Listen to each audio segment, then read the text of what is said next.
Donald Trump has threatened to impose a 25% tariff on goods coming from Canada and Mexico unless these countries get their borders and their drugs under control. Now, some say that Donald Trump is breaking the terms of his trade agreement with Canada and that his promise will put the Canadian economy on its knees. While others say that Donald Trump might finally be the man to get Justin Trudeau to take immigration seriously. Joining me to discuss is Toronto Sun columnist Brian Lilley. And later, we'll have a story on why the Canadian Navy is doing away with its 265-year-old marching song. I'm Rachel Parker, and you're watching The Rachel Parker Show.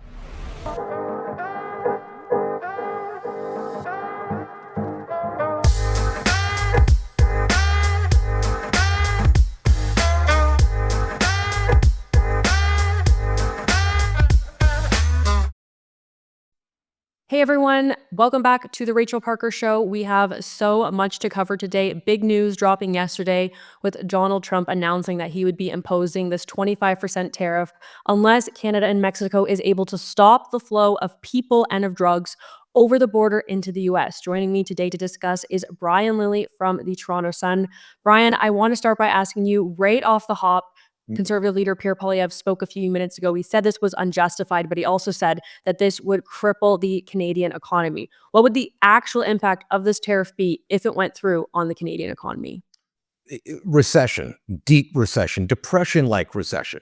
It would be, so when Trump was talking during the campaign about a 10% tariff across the board, there was an analysis done by TD Economics, one of Canada's biggest banks. They know the economy pretty well, don't always get it right, but they're pretty good.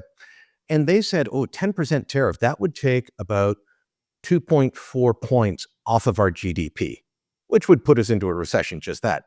This is a 25% tariff. This is 2.5 times that. So it would be crippling. I'll give you one quick example that relates to where you're sitting in Alberta, where the oil industry is massive and not hated like it is in Montreal and downtown Toronto. About 18.4 million barrels a day of oil are exported from Canada to the United States. Works out to just over $1 billion a year. A 25% tariff would add not $1 billion a year, $1 billion a day of oil. 25% tariff would add more than $26 million to those daily shipments. Now, Western Canadian Select, which is the main source of oil that heads south, that trades at a discount to West Texas Intermediary, which is the American benchmark. And that normally works in Canada's favor to a degree. We get less money, but it makes the oil more attractive. It's an 18% discount right now based on the spot price. A 25% tariff would make it more expensive than West Texas Intermediate. That's devastating for the Canadian economy. The oil would still flow. The Americans need it. Maybe less of it would flow, but it would also be, because they'd have a reason to look somewhere else and say, okay, well, Canadian oil just got really expensive. Do we turn to Saudi Arabian? Do we turn to Venezuelan? What do we turn to? So that's just on the oil side. Here in Ontario, major industry is the automotive sector. Parts can cross the border 8 times before a finished car is made. All of a sudden, every time it crosses, that makes it more expensive. That would be a big sucking sound of jobs south of the border. But, Poilievre is right. These are unjustified, but the Americans have legitimate concerns. I agree with Premier Danielle Smith. There are legitimate concerns. Can we address them? Absolutely. And I've written a column at torontosun.com. You can find it on my socials. If we handle this right, we can avoid the tariffs. We do not have to have the tariffs on us. The Americans have some very legitimate but easily solvable problems with our border. And I can explain all the numbers to you if you want. And if we act properly, then we can fix them. But if we just say, the border's not a problem, Mexico's the real problem, then we're going to get hit. Sure, and I did want to ask you about that. As I said, Pierre Polyev said this was unjustified. A lot of people are saying this doesn't really seem fair when we talk about the flow of migrants or illegals from Canada into the US, because the number of illegals crossing at our border versus at the Mexico border is just a tiny, tiny fraction. So why don't you break down those numbers for us? Yeah. We've had an 82% increase over the last 2 years. This is why the Americans are upset. We've gone from just over 100,000 to 198,000 in the most recent fiscal year. In the section that runs from about the area of Kingston, Ontario, and heads east through the across the Ontario-New York border, takes in the Thousand Islands area, goes across the Quebec-New York border, the Quebec-Vermont border. It's called the Swanton sector. They captured just shy of 20,000 people. These are folks often walking through the woods from Quebec or island hopping at the Thousand Islands to get into the United States. That's more than they had in the previous 17 years. That's a major issue, and that's being noticed. The new border czar for the Americans that Trump announced, this guy's named Tom Homan, comes from a little town in western New York, just south of Kingston, Ontario, called West Carthage. Guess what? He knows all about the border and he knows the stats. So you're not going to pull a fast one on him and say, oh, we're not the problem. Tom Homan will sit there and tell you these stats. He'll also tell you that more than double the number of people on terror watch lists are caught trying to enter the United States from Canada as compared to Mexico. So we are a problem. Are we as big as Mexico? No. I mentioned just over 198,000 people in the last fiscal year. Mexico was 2.1 million. We're about 9% of the problem. But if you're 9% of a big problem, you're still a problem. On the drug side, Trump specifically mentioned fentanyl. The fentanyl is almost entirely coming into the United States from Mexico or directly from China. We exported a little bit of it, but there are other drugs. You can point to large shipments of marijuana, large shipments of cocaine. We're the biggest supplier of this drug called cat. Now, this is considered a Schedule I narcotic in the United States, and we don't even treat it as a drug in Canada. We let people go who are smuggling it into the country. If this is an irritant to the Americans, then I'd suggest that we look at that and say, okay, can we fix it? On the drug issue, there was a story that broke a little while ago. Fentanyl super lab in British Columbia was busted. That was beginning of November. Absolutely, the Trump team saw that, and that is going to be part of their concerns. What we need to do on the drug side is show them, look, we mostly work together, and check out this bust from mid-October when you may remember the story. It made news because it was a former Canadian Olympian, a snowboarder from about 20 odd years ago, who was central to this drug bust. And it was a transnational bust that went from Mexico through into California, into the American Midwest, into Alberta, and into Ontario. So if you're going to be able to convince them, like, look, on drugs, we're still working together. Is there more you want us to do? Then we can avoid the tariffs on the drug side. On the immigration side, we've got to fix our own immigration system. Of those 198,000, 46,000 last year were Indian nationals, 36,000 of which were single, unattached adults, mostly young men. So you're allowing people to come into Canada on visitors' visas, or more likely, temporary foreign workers visas and international student visas. And then they get here and they go to the United States and they declare asylum. Well, Tom Homan has said this is people using Canada as a backdoor entry into the United States, and he won't let it happen. So we can't bury our heads in the sand here. We need to do it right. Can the Trudeau government do that? I'm not too sure.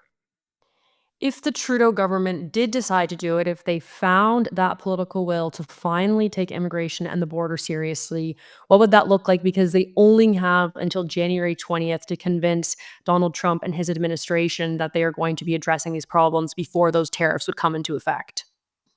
Well, they'd have to basically stop the major inflow. And I know that there are colleges, primarily colleges, some universities that have abused the international student program. Um, That's a small part of it, but address it. Address the diploma mill colleges. There's one college here in Ontario. It's over 70% international students. So that's not most of the colleges, be it in Alberta or Ontario or Saskatchewan. You know, everyone's got a little bit of international students, and part of the reason that schools do this is they pay higher tuition, so they make more money off them. But get that back under control. You know, we were printing out. Somebody ran the numbers, and it was like 77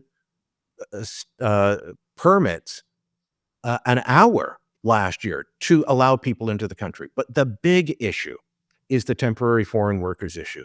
We botched it completely. And so whether you're in Red Deer or Moose Jaw or Timmins, there's a flood of international temporary foreign workers all over the place, some of whom then turn around, they're only supposed to be here for a year or two, and then they turn around, they declare asylum here. Or they go to the States and they declare asylum there. Buns up both of our refugee systems. It causes problems. It's costing billions of dollars a year. We need to get a hold of that. We need to get a hold of our refugee system as well, and actually bring back order. You know, we had high immigration under the Harper Conservatives, and there was still a consensus that, okay, numbers are high, but it's working out. Even Justin Trudeau has said, we're bringing in people faster than we can absorb them. He said that last April. The government used 6 months prior to that immigration was an issue and didn't do anything about it. They've got 2 months to show that they're getting things under control, or I believe that Trump will follow through on this threat, and that will be devastating for the Canadian economy. Expect the Canadian dollar to drop, expect interest rates to go back up. All of us will have lower purchasing power. We will have fewer jobs. It will be devastating. You've talked about Canada needing to get a hold on the flow of people coming into the country, but what about actually looking at the border? Is there a need to hire more border agents? Is there a need to put more cameras out there, more technology to actually track the flow of people crossing the border? Is that something that the government should be looking at doing? Absolutely. We need more CBSA officers. And I was saying that before I realized how big the numbers were. Until recently, I was still of the mindset that there were more people coming north than going south because of Roxham Road, which, by the way, tapped out at about 39,000 people a year, and we're sending them 198,000. Big problem. So you need more CBSA officers, both for Border Patrol. And so if the Americans say, you know what, we need people patrolling along the St. Lawrence River by the Thousand Islands, well, then we better match them. If they say that we need more cameras, more technology at remote parts, we better match them. But we also, we've long needed more border officers to stop the flow of illegal guns coming into Canada from the United States. And the Trudeau government hasn't been willing to do that. They've wanted to put money into so-called gun buyback programs, and they've wanted to ban sports target rifles and hunting shotguns and rifles, not the guns that are actually the problem on the street. So CBSA has long called for more officers.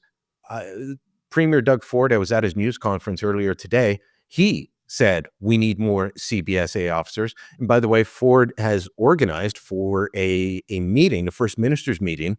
He's counsel to the Federation right now. And he got all the premiers on the phone yesterday. They called for a meeting with the Prime Minister, and that's going to happen Wednesday at 5 p.m. Yesterday on CBC News, Perrin Beatty, the former Canadian Chamber of Commerce CEO, said basically the worst thing that can happen now is for Canadian politicians like Justin Trudeau, like Pierre Poilievre, to essentially thump their chests and use this to try to gain an advantage in the upcoming Canadian federal election. He said that's the absolute worst thing that can happen, and the Americans will notice. What are the chances that our politicians can resist that temptation? Well, I think they're going to be asked about the chest thumping thing constantly because most of my colleagues in the media don't have a clue what's going on. They, both at Poilievre's news conference, at Doug Ford's news conference, it's just questions about, will you bring in retaliatory tariffs? Do you support striking back? Well, the goal is not to strike back. The goal should be to avoid the tariffs. And listening to Trudeau do a scrum before going into his cabinet meeting this morning, he kept talking about, well, we've got to lay out the facts. We've got to lay out the facts, talking about trade. Well, the Americans aren't upset about trade with us. They're upset about the border. So we need to deal with the border. We need to listen to our partner. It's like a marriage, right? And if your wife is angry at you for leaving socks on the couch all the time, you don't answer by saying, "But honey, the garage is so clean." You deal with the socks. Otherwise, the fight's just going to keep continuing. And right now, it looks like Justin Trudeau is being told, pick up your socks. And he's saying, but the garage is clean. Well, that's irrelevant to what Trump wants. You can go down and explain all the important trading relationships we have. And that work should be done. Okay. I'm not saying we don't do that. But if you just do that and don't deal with the underlying issue, the fight will go on. And he sounds like that's where he wants to go. Pierre Poilievre came out and said, let's do a Team Canada approach, but here's what you need to do.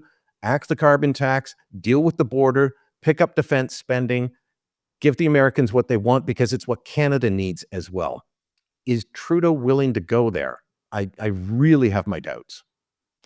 Just my last question for you here. When you talk about that Team Canada approach, Alberta Premier Danielle Smith has been asked about this before, specifically when the tariffs, we were still looking at that 10% number.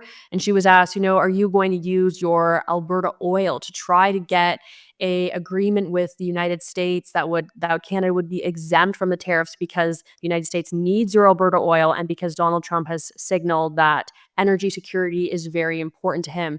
Danielle Smith basically said, a Team Canada approach isn't really possible because we're so at odds with this Liberal government and with their anti-oil agenda. Now I'm wondering, you talk about the impact that these tariffs would have on Alberta's energy industry. Do you think it's possible that even if Trump goes ahead with it, that we would see an exemption for Alberta energy? Well, if he exempts Alberta Energy, he needs to exempt hydroelectric shipments from Quebec and British Columbia because those shipments keep the lights on in places like Seattle, in San Francisco, in New York City, in Boston. Canadian energy writ large is hugely important to the United States. But he's saying an across the board tariff. If he means it and he does it, it is just devastating. Will we be able to get carve outs? I don't know. I still think the best thing to do is avoid the tariffs. As I said, on the drug part, we have very little that we would need to do to convince them that we are not the problem. Mexico is, and we're already working with you and we'll do more. On the immigration side, that's going to require some work. And it'd be better if the Trudeau government did that than spend time trying to negotiate set-asides or carve-outs for certain products. Just avoid the tariffs. Admit the border's a problem, put in the resources, and let's get to work. Brian, thank you so much. Thank you.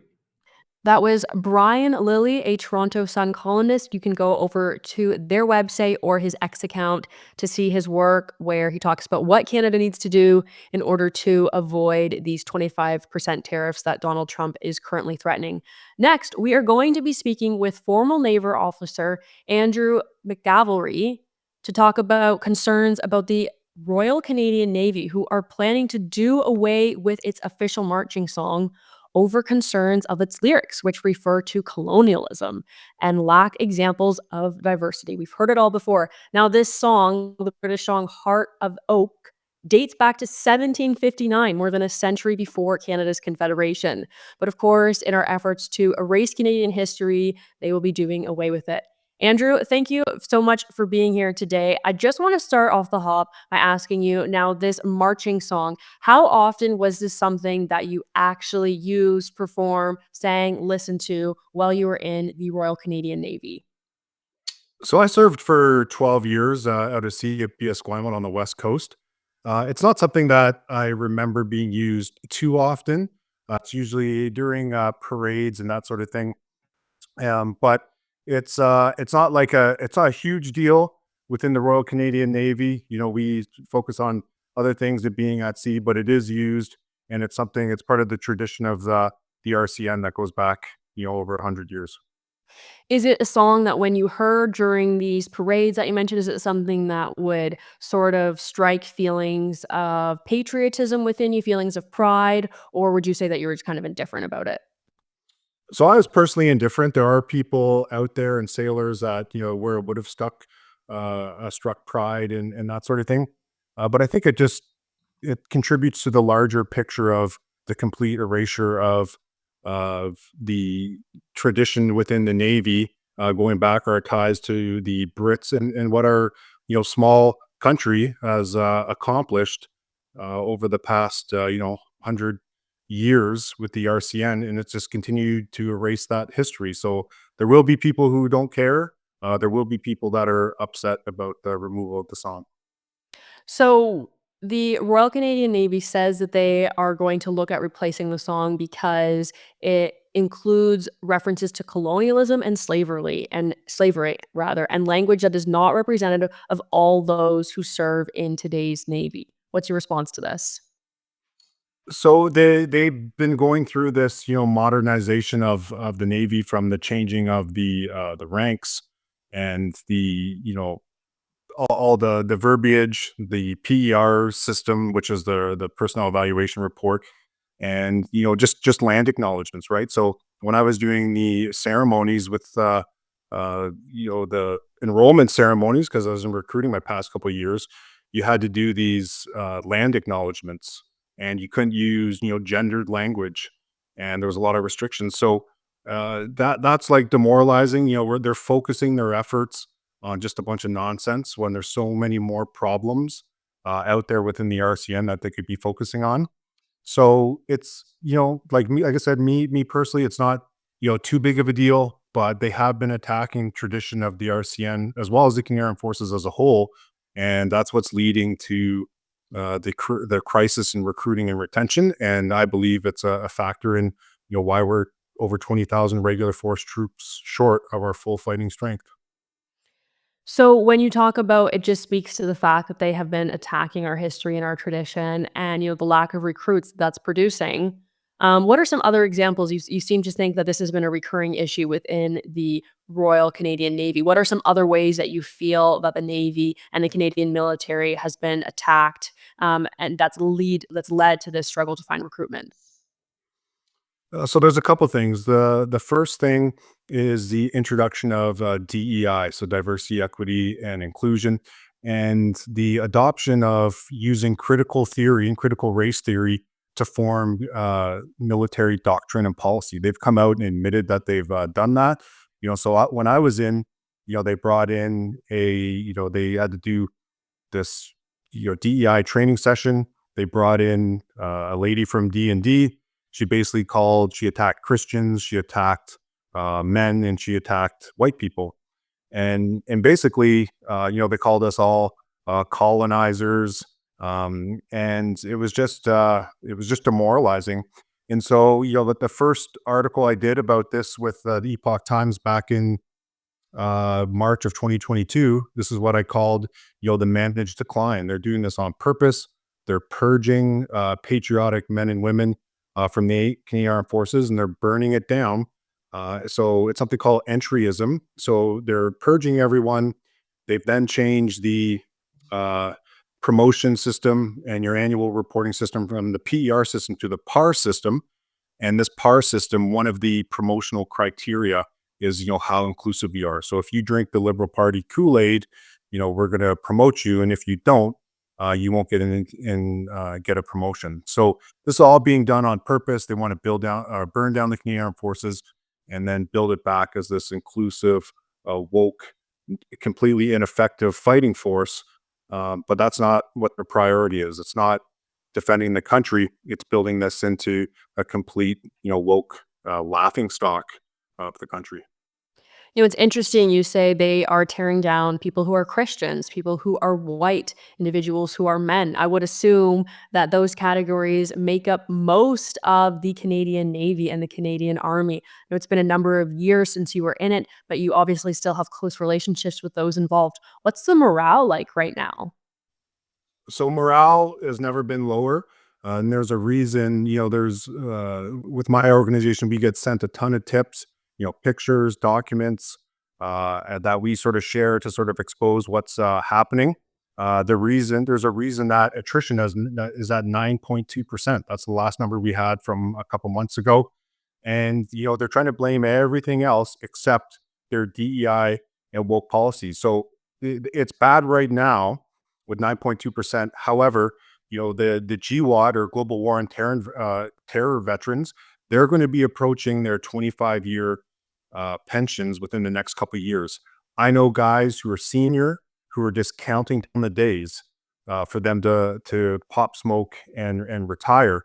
So it's going to get even worse over the next 3 to 5 years unless there's drastic changes that are made, and boost morale and get them new equipment, get them the proper training, and build that esprit de corps and that cohesion within your fighting units. That is what you have to do. Wow. I suspect that with the Liberal government's efforts to so strongly attack what they believe is called toxic masculinity, just strong men, it's impacting the Canadian Navy, the military, but I also suspect that it's impacting Canadian border service agents. And we know that there is a need for more hiring there. We were just talking about this on the show today. Given Trump's 25% tariffs that he's going to be imposing, one of the things the Liberal government could do is they could strengthen our border, our shared border with the United States of America, put more border agents there. But I can't help but wonder, if they're attacking the strong men that we need to fill these roles, are they even going to be able to fill those jobs? Should they, decide to spend more and to actually seek to recruit individuals? Yeah, so it's in terms of recruiting, your highest per capita for Canadian Armed Forces recruiting is from rural areas. Okay, the reason being is one, you can kids, young men and women with grade 10 education can join and become infantryers and cooks. Two, you can there's good, like, less job opportunity in these rural areas. Okay, and three, there's jobs within the Canadian Armed Forces that attract people who live in rural areas, such as shooting guns, driving ATVs, being out of the bush, or being out in the bush. So what they've done is, with this sort of woke DEI stuff, they've completely alienated their natural base of recruiting, right? Because young men and women from rural areas, generally conservative, do not want to join with sort of woke nonsense. And so so it's not the most, but when I was in recruiting, the highest per capita, so the best bang for the buck that the Canadian Armed Forces got, was from rural areas, which are generally conservative. So they completely alienated them. Now, there's a great podcaster out there called Andy Stump, ex-Navy SEAL, and he was asked, he was at a leadership conference, and he was asked about diversity in the SEALs and if that was impacting operations. And his quote, which I remember verbatim, is the best I've ever heard. He said, "Well, are we aiming for diversity, or are we aiming to achieve a standard that is dictated by what we encounter on the battlefield? And the battlefield doesn't give a crap about diversity." And that's exactly what it is. And unfortunately, the senior officers, like General Rick Hillier was back at the Chief of Defense Staff back in the 90s. He made a great comment. He said, "We're not just some public service department. We are the Canadian Armed Forces, and we are in the business of killing people." And they've got so far away from that. They've put in a very woke Jenny Kerrigan, who drinks the Liberal Party Kool-Aid. And so there has to be wholesale changes to the culture of the Canadian Armed Forces. And they have to bring back some toxic masculinity, because the primary role of the infantry is to close with and destroy the enemy. Bring back toxic masculinity. Maybe that can be your next t-shirt. I just thought that this would be a fun little anecdote for the audience. But before we got started, we were chatting, and it turns out that those maple mega hats that you guys have been seeing everywhere, I've been seeing everywhere, Andrew is actually the person who's been supplying them online. He says that his products have never been in higher demand. What other types of products do you sell online, and where can my audience find your merch? So you can check it out at maplemega.shop, so .shop. And we're putting up new lines every week. And we got all sorts of funny hats and things that are out there that are mocking the Liberals. Now, just to caveat that, I'm just sort of helping out. I'm not necessarily owner. There's a young man named AJ who's running it. And I'm just I purchased some of the merch and shared it around, and it's pretty funny, and it's really taking off. That's great. Well, I spend way too much of my hard-earned, valueless Canadian dollar on political merch, so I will definitely be checking out your store. Andrew, thanks so much for joining us today. We look forward to following your work and some of the more stories that you have on the corruption going on within the woke Canadian military and navy. Thank you for having me.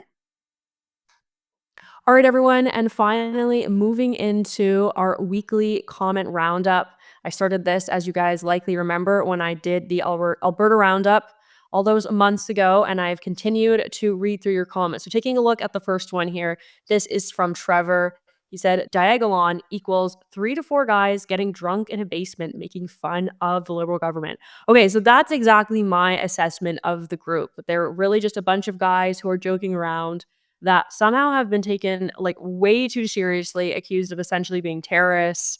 That just shows the state of the day. And then Angry Albertan said, these men, speaking about the Coots 4, are white, native born Canadian patriots who love their country, and that's why they're condemned as terrorists. I'm inclined to agree. And also, if you guys haven't already heard, you should go back and listen to Tucker Carlson's speech from January, almost a year ago now, but it was still January 2023 when he was in Alberta. He did those 2 stops in Calgary and in Edmonton. And he spoke a lot about how our elites are trying to essentially destroy Canada by, having this bail, not jail policies, by having things like medical assistance in dying, by their fentanyl policies, which are killing Canadians. And I think that this comment sort of speaks to that, as to people who have been born here, who have lived there all their lives, who have paid taxes into the system so much of their lives, are suddenly so discounted and treated as so less than compared to newcomers who are coming here. All right, everyone, that's all we have time for today. Let me know what you thought of today's interviews. I look forward to reading your comments. I hope that you guys have a great rest of your week. God bless.